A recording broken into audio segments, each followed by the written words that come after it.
guys, welcome back to Dos Creative Channel. Hari ini kita kedatangan tamu yaitu adalah Woketun.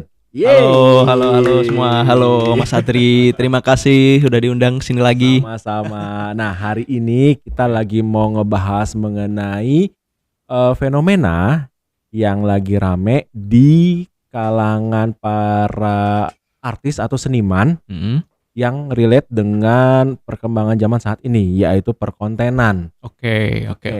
Jadi kenapa tema hari ini ada? Sebenarnya gue tuh teringat karyanya Muklai. Oke. Apa sih waktu itu ya, banyak karya, sedikit karya banyak konten atau apa kayak gitu ya. Gue lupa kayak gitu. Tolong dikoreksi. Nah, jadi kita tuh mau ngebahas hari ini, Ferry. Kalau termasuk kamu juga ya, karena kamu juga seorang seniman yang juga konten kreator juga. Gitu. Jadi kita mau tahu sebenarnya posisi konten kreator dan seniman tuh di zaman sekarang tuh seperti apa sih? Oke, nah Ferry, gimana nih menurut kamu perkembangan dari dunia seni digital saat ini? Kan lebih kompetitif nggak sih dari tahun lalu? Iya. Yang pasti sangat kompetitif ya, karena bahkan siapapun tuh bisa gambar. Iya, device-nya lebih umum gitu, lebih banyak yang bisa ngakses. Kan kalau misal di 10 tahun yang lalu aja, untuk beli bahkan nggak nyampe iPad ya, untuk beli pen tablet aja itu masih susah gitu. Ya, Dan sekarang visual, lebih tepatnya digital illustration tuh semakin naik otomatis juga orang kayak wah ternyata bisa nih untuk hidup dari sini gitu. Jadi kompetitornya semakin banyak, semakin padat gitu ya Mas. Oke. Nah, kan kalau kita lihat ya sekarang ya, saya pribadi sih ya, kalau misalnya ngelihat seniman, mereka itu terpecah dua ya dalam mereka bikin karyanya di sosial media. Pertama adalah mereka hanya naruh karyanya doang di Instagram atau sosial media apapun lah ya. Tapi yang satunya lagi adalah mereka juga bikin konten. Konten itu dalam arti baik tangannya muncul atau bahkan pribadi mereka pun juga ada di situ. Termasuk kamu nih. Nah, kamu ada pendapat nggak soal itu? Kalau saya sendiri sebenarnya ini tergantung masing-masing orangnya. Jadi kan kita harus tahu nih, kita ada yang pengen konten, ada yang pengen dia muncul tapi dia malu. Dia nggak biasa. Dia mungkin insecure dengan itu. Kalau dilihat kayaknya nggak bisa nggak bisa terlalu dilihat. Ya bisa ditrik dengan kelihatan tangannya aja masih bisa. Ya minimal tuh ya. Iya, atau suaranya aja muncul juga untuk dubbing masih bisa. Oke. Tapi mukanya nggak kelihatan. Itu juga preferensi masing-masing. Atau mau kelihatan tapi biar orang tetap nggak tahu wajahnya juga bisa pakai topeng, kan juga banyak. Ada. Iya. Dan itu jadi karakter tersendiri gitu Mas. Jadi karakter tersendiri, akhirnya orang lebih notice lebih cepat gitu. Oh, ini dia yang pakai topeng ini gitu. Oh iya, benar juga. Tapi baliknya ya tadi, untuk hal itu kita harus kenal nih sama diri sendiri dulu. Kebetulan saya sendiri suka nih untuk tampil tuh suka. Jadi apa ya? Pede ya? Iya, lumayan pede karena juga untuk ternyata dilihat orang tuh juga menyenangkan gitu. Ada itunya gitu. Tapi nggak semua orang seperti itu juga. Enggak kok. Jadi karena itu ya udah, apa nih value yang bisa saya keluarkan dan bisa dilihat apa aja. Misal mungkin dari selain gambar ada dubbing, terus dalam keseharian studio saya seperti apa, terus kegiatannya apa gitu. Ada hal yang bisa kita ceritakan. Nah, sebenarnya kalau ngomongin konten itu core-nya di kan storytelling yang pasti Mas. Ya betul. Jadi apa nih yang mau kita ceritakan yang berulang terus, dan itu jadi karakter dari si konten kreatornya atau senimannya. Ya, tapi jangan lupa karena saya sendiri sebagai ilustrator atau artis, muara dari konten ini harus gambar. Jadi tetap jangan kemana-mana, karena itu akan mengaburkan brand kita kali ya, mengaburkan brand kita nih. Kok dia malah buatnya konten ini nih, misalnya Saya pernah dulu buat konten kayak ngafe gitu ya, kan kerja di kafe gitu ya Mas ya. Tapi malah review kafe. Jadi muaranya di gambarnya ini malah hilang. Harusnya kerja di kafe, tapi kafenya sebagai latar pendukung aja. Jadi tetap kita masih fokus di gambarnya. Kita pindah kafe aja, tapi kita gambar di sini suasananya kayak gimana, terus kita ngerjain apa di situ gitu. Jadi seperti itu sih Mas. Oke, kan Ferry gambar berkarya. Iya. Tapi kamu juga bikin konten juga. Iya. Gimana sih cara kamu menyeimbangkan antara dua itu? Karena takutnya ya kalau misalnya kita ngonten terus tuh jadi lupa karyanya. Oke. Iya. Gitu loh. Sebenarnya karena tadi suka ya, memang kayaknya dapat atensi itu menyenangkan. Tapi jangan lupa sama karyanya. Nah, itu nyeimbanginya dengan ya rasa ingin belajar terus-menerus. Udah nih kemarin dapat konten, viewersnya banyak, udah cukup nih gitu. Terus gambar juga udah. Tapi kok gini-gini aja tuh dalam arti dari saya sendiri ngerasanya bukan dari segi likes ya, tapi kayak pola karya saya gitu-gitu aja gitu. Yang kebetulan sekarang saya lagi ngerasain. Jadi pengen ada explore hal baru gitu. Oke, mungkin dari warna orang bisa notice, tapi harus lebih bold lagi. Entah itu garisnya, entah itu karakter objeknya gitu Mas. Jadi tetap belajar terus. Kontennya ini sebagai fuel, sebagai bensin gitu loh. Karena ketika kita ngonten, orang melihat gitu ya, terus mengomentari, entah terserah suportif atau enggak gitu, tapi orang ada yang melihat. Nah itu buat saya itu jadi bensin juga gitu Mas. Jadi akhirnya semangat untuk oke, next buat konten apa nih gitu Mas. Ya kan sebenarnya tujuan konten itu kan dikenal ya. Iya. Tapi kalau misalnya gimana caranya supaya karya kita tuh ya kan kita hadir di situ tuh sebagai seniman ya, artis kita pengen dikenal sebagai ilustrator ya gitu. Tapi orang malah lupa dengan kita sebagai ilustrator ya, karena kita kebanyakan konten hal yang lain kayak gitu. Itu menurut Ferry gimana tuh? Ya itu sebenarnya bisa jadi nanti ya ini tergantung masing-masing orangnya lagi ya Mas. Bisa jadi di tengah jalan ada penawaran menarik di luar dari gambar gitu. Dan kalau suka terus bisa konsisten dan itu lebih lama, ya bisa jadi dunianya nggak digambar, bisa jadi. Dan gambar mengantarkan untuk itu. Tapi bisa jadi juga nanti ke depannya balik lagi ke gambar. Dan nggak apa-apa juga, bebas. Bisa memilih caranya masing-masing. Kayak kan ada konsekuensinya nih.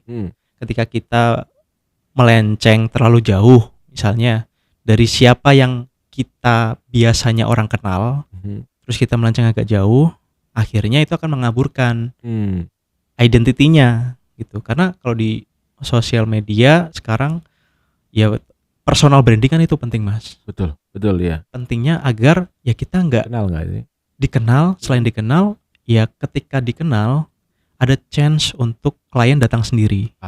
Iya. Jadi kita lebih dimudahkan, nggak kita yang mencari terus menerus, lebih mudah untuk dinotis karena identity kita apa orang udah tahu. Nah ketika itu mulai berubah, klien yang biasanya atau calon klien atau bahkan followers yang biasa mengikuti kita, terus kayak kok dia udah nggak kayak dulu ya gitu, ada itunya. Bisa jadi self development lagi, kayak dia pengen ke tahap berikutnya, atau bisa jadi juga dia ya udah bosen aja, bisa jadi, atau mau nyoba profesi lain yang lebih ekstrim tuh bisa juga Mas. Ya, gue mau jadi YouTuber aja. Iya, bisa jadi, iya. Bisa jadi ya, kayak shifting passion dia. Nah, kalau menurut Ferry apa sih keuntungannya terbesar dari sering membuat konten sebagai ilustrator nih? Ya. Apa keuntungan? Keuntungan terbesar membuat kontennya ya Mas ya. Sebagai ilustrator terus konten. Apa ya? Nah, karena saya suka atensi tadi dari awal. Jadi untungnya tuh udah rasa fulfill gitu Mas. Ketika buat terus diupload tuh kayak wah lega banget gitu, seneng. entah berapapun yang melihat, saya nggak mau ekspektasi di situ. Karena saya udah berusaha, udah mencurahkan yang saya mau lakukan di situ, udah ngedit lumayan panjang, ya udah ini hasilnya gitu. Ada konten kamu yang gue suka banget, yang di MRT, yang editannya tuh parah banget, banyak banget, yang sambil lari-lari loncat gitu, inget gak? Iya, itu pas keren. pameran itu mas. Itu keren banget itu. Iya, terima itu kasih, idenya dari Mas. mana sih?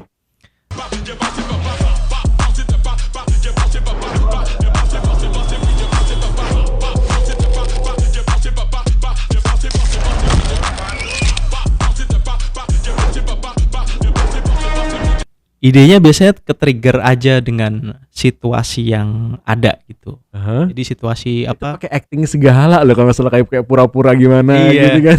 Ya namanya konten kan pasti. Ya harus kayak gitu ya. Iya. Karena kita bukan pura-pura ya, tapi untuk mengeluarkan dan orang bisa menangkap apa yang ingin kita sampaikan.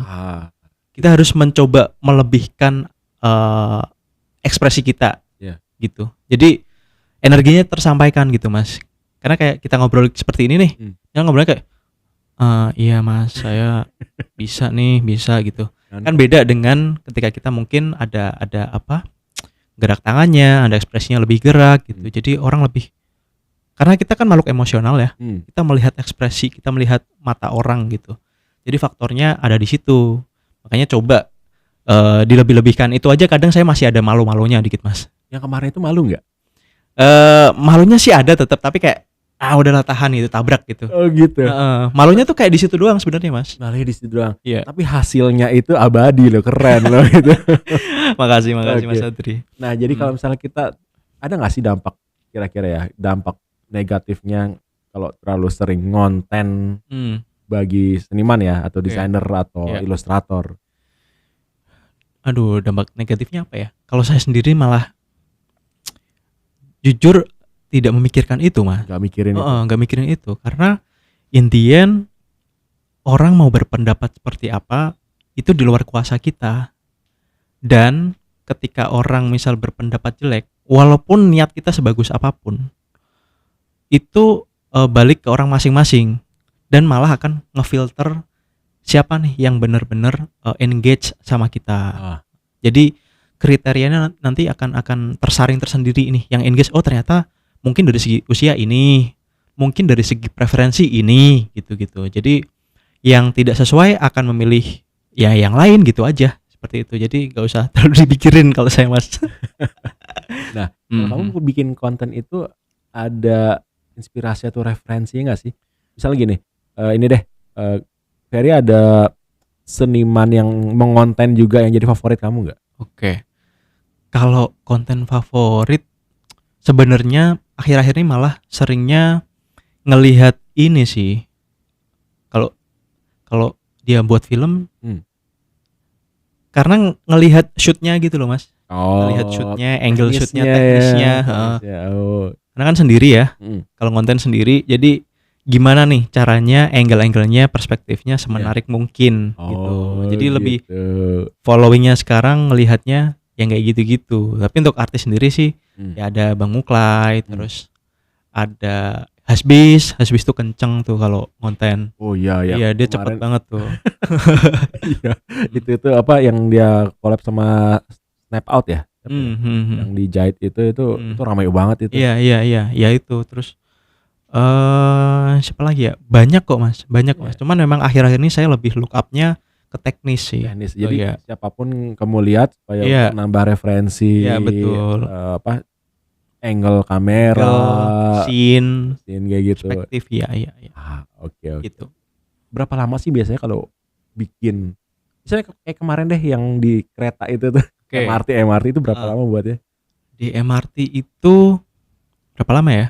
Kalau dari teknis aja misal di total sih sampai editing mungkin sekitar 4-5 jam kali ya mas ya. Wow. Ya. Editing tuh agak lama sekitar 2 jam. Betul. Milih ini, milih itu, terus yang lebih lama lagi memberi opsi yang banyak. Memberi opsi yang banyak. Kayak scene ini nih, di take berapa kali. Nah, nanti kan tetap yang dibuang satu. Misal satu scene aja cuman gak nyampe 2 detik. Ngambilnya berapa kali? Iya, udah berapa kali, satu kali ngambil misal 10 misal sampai 1 menit. 1 menit itu udah gerakan yang sama berapa kali, dan itu nanti diulang lagi. Ambil yang 2 detik favorit yang kita pengen kayak gitu ya. Sebenarnya itu kurang efisien ya. Tapi namanya belajar ya Mas ya. Nanti kan kita mulai tahu nih formulanya lebih gampang. Oh, ke depan kayak gini-gini. Akhirnya opsinya itu mulai sedikit, tapi kita lebih efisien memilih apa ketika ngetik. Kayak gitu sih Mas. Kalau kamu bikin konten gitu ya, misalnya video lagi kayak gitu, itu tuh bagi kalian para seniman itu tuh algoritmanya kalian tuh didukung nggak sih sebenarnya dari sosial media itu sendiri dibandingkan dengan para content creator yang memang mereka bukan seniman tapi memang mereka content creator gitu. Kalau algoritma paling mentok saya cuman pakai hashtag ya Mas ya. Hashtag yang itu juga menarik calon-calon buyer dari luar juga. Tapi jujur tidak pernah memikirkan algoritma. Bahkan mungkin kalau untuk nge-boost postingan itu nggak nyampe 3 kali. Terus ya udah sisanya ya udah gitu, konten aja. Karena nggak ada target spesifik untuk dilihat berapa orang. Nggak ada sama sekali. Nggak ada. Bisa ya itu tadi Mas, bisa jadi sekarang orang juga belum melihat, tapi kok tiba-tiba minggu depan atau bahkan tahun depan bisa naik gitu. Seperti itu. Jadi yang penting have fun aja sih ketika buat kontennya gitu. Dengan kita bikin konten kayak gitu bisa menarik calon klien gak sih? Bisa, jelas. Kayak gimana tuh Mas? Jadi gini, kalau menurut ini preferensi saya ya, konten itu akan membuat orang lebih engage dengan kita. Ya. Daripada hanya sekedar foto fit gitu ya. Tapi ya ini juga tergantung referensi kliennya. Oh ya betul. Karena ini sosial media, jadi kan lebih sosial nih. Sosial kan kita berinteraksi. Jadi ada itunya. Jadi saya fokus gimana caranya konten terus menerus, terus nanti akan ada beberapa yang engage, terus kita berkomunikasi. Komunikasi ini akan menular ke yang lain, dan ketika misalnya kita post satu postingan nih, post satu postingan, yang like cepet, terus yang komen cepet, itu akan bahkan di share di story mereka, itu akan menambah ya probabilitas kita untuk keluar di explore. Jadi seperti itu, setahu saya seperti itu yang algoritmanya terakhir. Oke, itu pernah nggak sih muncul di explore? Nah, kayak pernah deh Mas. Pernah ya? Yang pas saya sempat collab sama 100 teman-teman itu. Itu seru banget itu. Iya, itu tuh keluar juga tuh. Terus apalagi ya? Biasanya yang keluar di explore tuh juga kan yang tahu teman-teman ya, kalau saya sendiri iya juga. Gak lihat. Iya. Gitu sih Mas. Nah, dari pengalaman kamu nih Ferry, ada tips nggak bagi seniman muda nih yang mereka tuh ya, gue tuh seniman kayak gitu loh. Tapi juga tidak menafikan harus membuat konten untuk mengikuti arus saat ini. Ada tips nggak buat mereka? Untuk yang mau konten juga, ya Mas ya. Yang mau konten juga sih sebenarnya lebih kenal sama diri sendiri. Kenal sama diri sendiri dulu. Ya kalau dari saya itu keresahannya kan dari ini kan nggak punya style sendiri tadi tuh, terus nge-breakdown. Nah cara ini mungkin juga bisa sama diterapkan. Breakdown dulu siapa nih kita gitu, siapa yang menginfluence kita, siapa gambar style apa yang sering kita gambar dan kita nyaman, terus film apa, musik apa, dan lain sebagainya. Nah ketika udah tahu, terus kita juga harus tahu value kita di mana. Value dalam arti entah value gambar secara komersil, value kita sebagai seorang person di hadapan entah di hadapan orang atau di hadapan sosial media. Mulai mendengarkan juga pendapat orang lain. Ya untuk berkarya sih nggak perlu dengarkan, tapi itu juga jadinya bagus ketika kita mau memulai sesuatu atau betul. Mencoba hal baru gitu ya. Jadi kita lebih tahu arahnya, habis ini mau kemana nih, apa yang mau dieliminasi, apa yang mau dikembangkan lagi, kayak gitu. Jadi setelah itu baru sering eksperimen. Ya eksperimen ini dalam arti saya kan konten saya jujur beda-beda Mas. Iya betul. Iya jarang. Beragam banget karena bosenan Mas. Sengaja.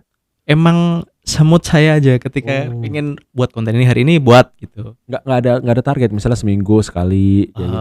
Enggak, kadang tuh bisa sehari upload 3 kali langsung bisa. Jadi udah nggak mikirin ini algoritma atau apa, kayak aduh moodnya hari ini, karena ketika saya nggak upload itu nggak bisa kerja mas. Oh gitu. Ini ketahan ini editannya ketahan, bukan editannya tapi rasanya ada yang ngeblok gitu ya. Iya, kayak kalau diupload besok udah nggak anget lagi gitu loh. Oh iya. Buat saya, tapi buat orang sebenarnya nggak apa-apa juga kan, nggak apa-apa. Tapi saya sendiri selalu kayak gitu ngerasanya. Jadi udah upload lupain gitu mas. Lupain, kita udah bisa kerja nih, lega banget. Baru bisa kerja. Baru bisa kerja gitu. Terus sering eksperimen. Selain sering eksperimen, yaitu mulai konsisten. Nah, konsisten ya itu kunci itu ya. Iya. Konsisten ini akan lebih mudah kalau suka sih. Iya. Misal nih, kalau konten saya beragam kan karena saya sukanya eksperimen. Jadi eksperimennya itu konsisten. Gitu. Iya, bukan ya saling berkaitan lah. Ya, tapi betul. Orang makin kesini konten-kontennya yang energi gini, misalnya seperti itu. Ya. Kontennya yang seru-seruan gitu, misalnya seperti itu mas. Nah, selain eksperimen tadi konsisten, kita kan udah tahu nih mana nih yang works dalam arti kita lebih suka, terus audiens lebih banyak yang nangkep, jadi kita cari jalan tengahnya gitu. Yaitu mungkin yang bisa lebih dikerucutkan lagi. Dikerucutkan lagi. Paham. Iya. Ini ada pertanyaan menarik nih, Ferry. Oke. Jika harus memilih, lebih baik menjadi seniman yang dikenal karena banyak karya berkualitas, atau seniman yang viral karena banyak konten? Agak menjebak ya mas. Agak menjebak ini. Sebenarnya jawabannya diplomatis lagi mas. Maaf ya. Sebenarnya memang balik lagi tergantung sih mas. Tergantung preferensinya mau gini. Yang bagus sebenarnya viral karena karyanya gitu. Karyanya viral kan itu juga sama tuh, berkaitan tuh.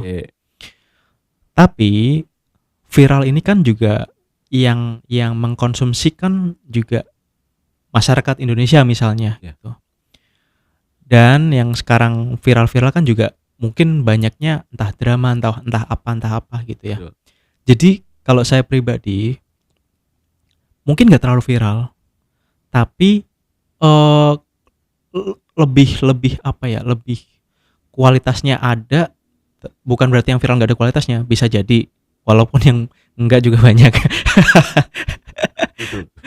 Terus inquiry masuk juga lebih banyak tuh, lebih berkualitas maksud saya sih, maksudnya. Jadi kayak konversinya ke jenjang berikutnya, entah itu kolaborasi, entah itu kerjasama atau klien, itu lebih ada karena tujuannya sebenarnya di situ.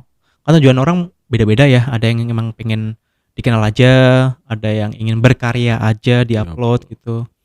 Nah kalau misal bisa terus nyaman, terus kita juga punya beberapa skill set yang berbeda dan bisa ditunjukkan, kenapa enggak gitu. Cobain aja semua gitu selama masih hidup. Karena intian yang kita cobain terus menerus, dan skill kita kan berbeda-beda nih. Saya tuh suka bisa dance robotik juga lah mas gitu. Kita tunjukin sekarang nggak ya? Kita tunjukin sekarang nggak ya? Jangan. Boleh nggak? Nanti aja off the record kayaknya. Oke, nanti kita akan lihat sedikit nanti deh. Aduh. Penutupnya aja. Penutupnya Ferry dance robotik. Oke. Ntar gak apa-apa berapa detik aja ya Ferry ya. Waduh. Beneran lagi nih. Makin dipus sama Mas Adri nih. Terus.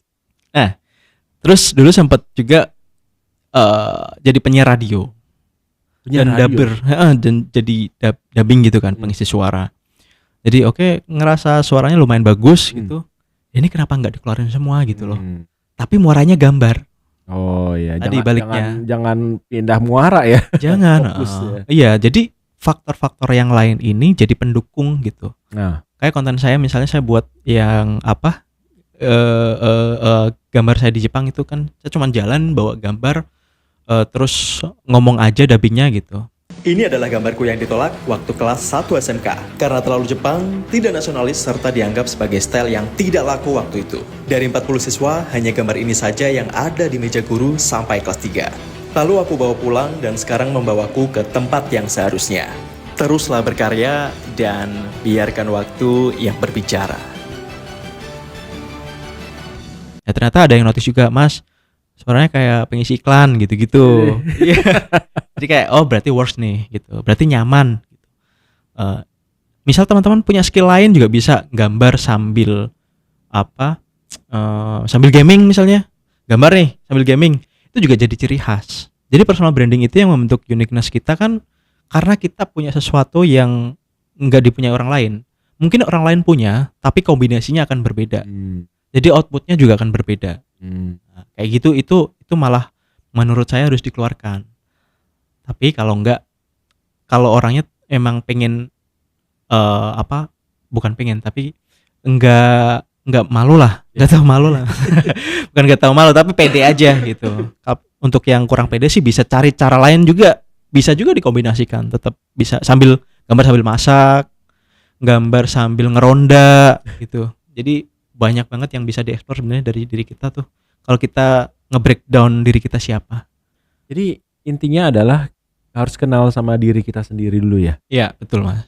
Habis itu baru kita tahu dan kita tuh bagusnya seperti apa. Iya. Itu bukannya ini. Kan ada tapi beberapa konten atau mungkin calon konten kreator yang memulainya tuh ya ikut-ikutan. Iya. Kayak padahal dia nggak begitu ahli di sana atau dunia yang nggak di sana. Iya.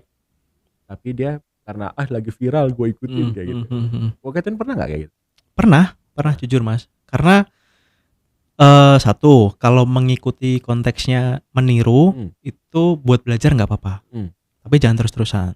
Tapi kalau ngikutin yang lagi viral itu kan riding the wave aja. Riding the wave, ya, betul. Kita butuh trafficnya aja yang sama-sama, tapi dari perspektif atau konten yang lain. Ya. Nah kayak gitu. Jadi bisa kita pilih sendiri untuk meniru gambar orang nggak apa-apa, jangan terlalu lama-lama gitulah, nanti takutnya ya kayak awal saya merintis tadi.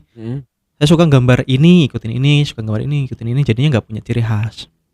Tapi tergantung, kalau memang mau tujuannya komersil aja ya monggo gitu ya Mas ya. Tapi kalau pengen punya style sendiri ya bisa jadi jangan seperti itu caranya, kayak gitu Mas. Oke guys, yang sebenarnya yang dari tadi kepikiran adalah pengen lihat Ferry breakdance ya. Yuk sekali yuk. Silakan Ferry. Ayo tepuk tangan dong. Yuk. Aduh di sini Mas nih. Gak apa-apa, ayo. Penutup.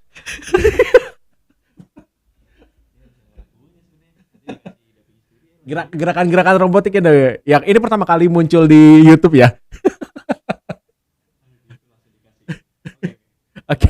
Oke, bentar ayo.